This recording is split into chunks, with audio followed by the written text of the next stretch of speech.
Well, here I'm at the Pixii stand at the Smart Energy Expo in Sydney with Neil Ewen. Look, Neil, we've talked about the Pixii systems before at the previous expo, but I don't think I really got it. It's easy to say inverter, but it can do a lot of things. Now, it's a modular inverter, right? Just tell me the specs. Yeah, this is a modular inverter. It's a bidirectional inverter, 3.3 kilowatts. It's a single-phase inverter, so it's 240 volts, 48 volts on the output. When we configure it into a system, we configure it so that it is single-phase or three-phase. Typically, it would be single-phase if it's maybe up to 10 kilowatts. But if you wanted a system larger than that, then we would configure it so that we would have an equal number of these modules, these single-phase modules, on each phase to give you a three-phase output. Now, you mentioned an equal number. Is that compulsory? No, you can have them misbalanced phases, but why would you want to do that? Well, why you would want to do it is you might be unfortunate enough to have an electric vehicle which draws, typically 7.4 kilowatts on one phase. Yes. But the rest of your house is really efficient. Yes. And so you might want to bias if you've got on-grid battery storage or even if you're off-grid. A perfect example of where the modularity of the system allows you to work in that sort of scenario. So typically you would balance it across three phases, but if you had that application, well, then you could have more modules on one phase to suit that particular application. Now, is that a rewire or is that a software feature? No, that's if we look behind you there, Glenn, that's the modular racking system. Each one of those slots is a single-phase slot, and so we would stack those racks to get the capacity that you want, the total capacity that you want, and then each of the slots is wired single phase, and you would just simply slot the modules into the slots that you wanted to have the capacity on. All right, so you could say this is my L1 1RU unit. L1, L2, L3. Oh, sorry, you can actually do three phases within one. Oh, gotcha. Yeah. And then stacked vertically, you would have L1 up to say 6 modules, L2, L3. Right, okay. Wow, incredibly flexible. Can I just hold that for a unit for a minute? I mean, this is a 3.3 kilowatt inverter. Is this a dummy? No, that's a real thing. A working module. It weighs about 1.5, 2 kilos. It's incredible.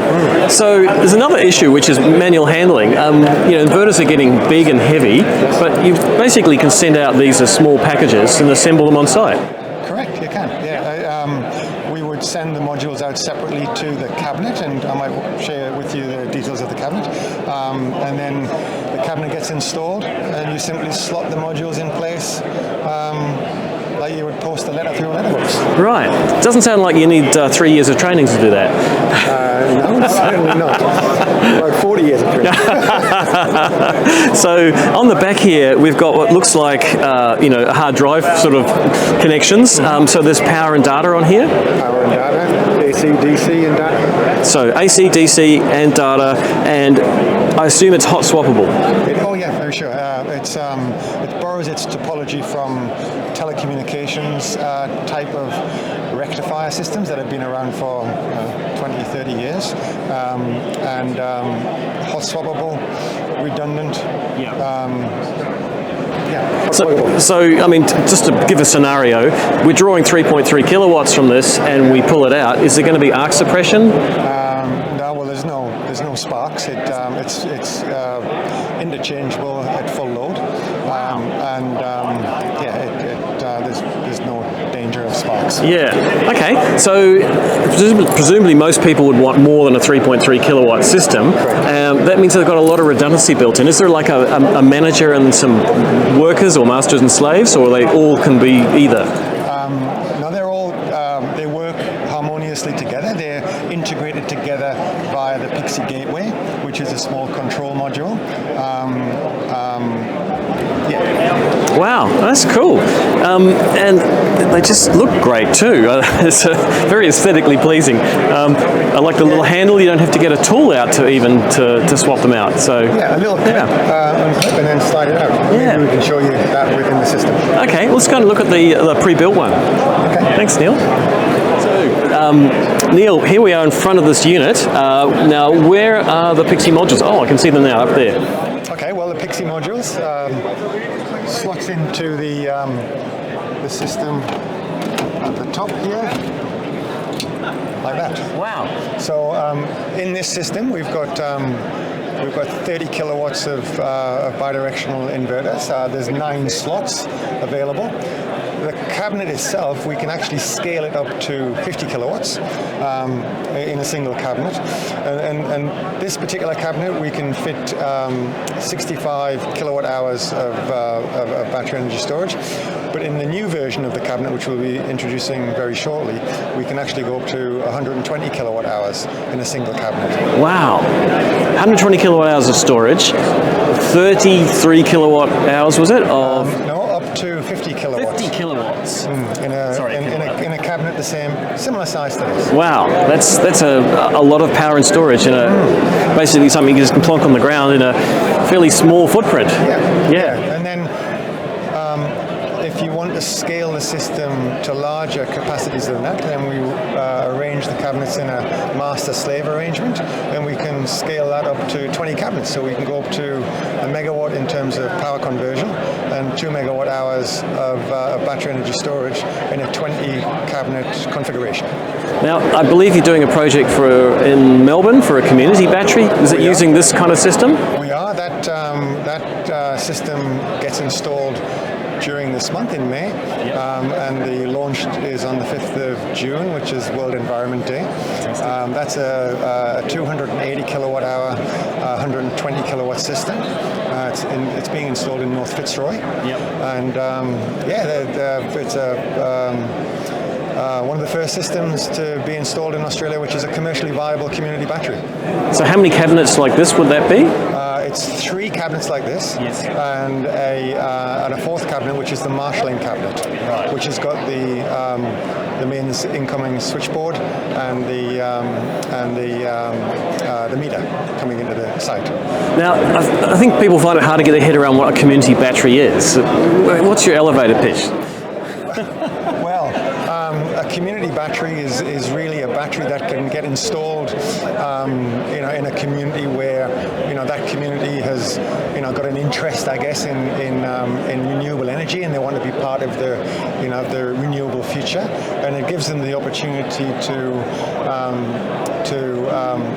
perhaps use some of the solar energy that they've got on their roofs to charge the batteries, when the sun's shining, and then when the sun goes in, the community battery is there to help support the grid and provide them with slightly cheaper energy than what they would be paying if they were buying it off the grid. I get it. So there's no direct solar connection to that community battery, but it's a virtual network, isn't it? It's using the electricity network. That's right. Yeah, it's connected straight to the DNSP's 415 volt. So there's a kind of arbitrage going on with the price of electricity, the delay between when it's being generated and being used, and this thing is doing that arbitrage. Correct. Sorry, this wonderful thing. Yeah, and look, I just came from a presentation by Rick Rosali just pointing out the problems that the grid's having with, once we had something called the duck curve, he's now talking about the giraffe curve, just the massive mismatch of demand and generation. And this is one of the solutions. That's right. It's more and more storage. Yes, that's right. Yeah, and there's projects going on all over Australia, and we've secured a couple of other pilot projects where we're using the Pixii system to provide grid stability, voltage stability, community batteries, FCAS, FFR type services, grid arbitrage. So it's a very functional system that can provide a lot of different services, not just to the commercial solar side of the market, but also the DNSPs and the utilities. Now, if you were to use this off-grid, is that possible? It is. It's a function that we introduced fairly recently, but we can provide off-grid functionality in systems up to 50 kilowatt. Wow, okay. And that would require a separate solar inverter?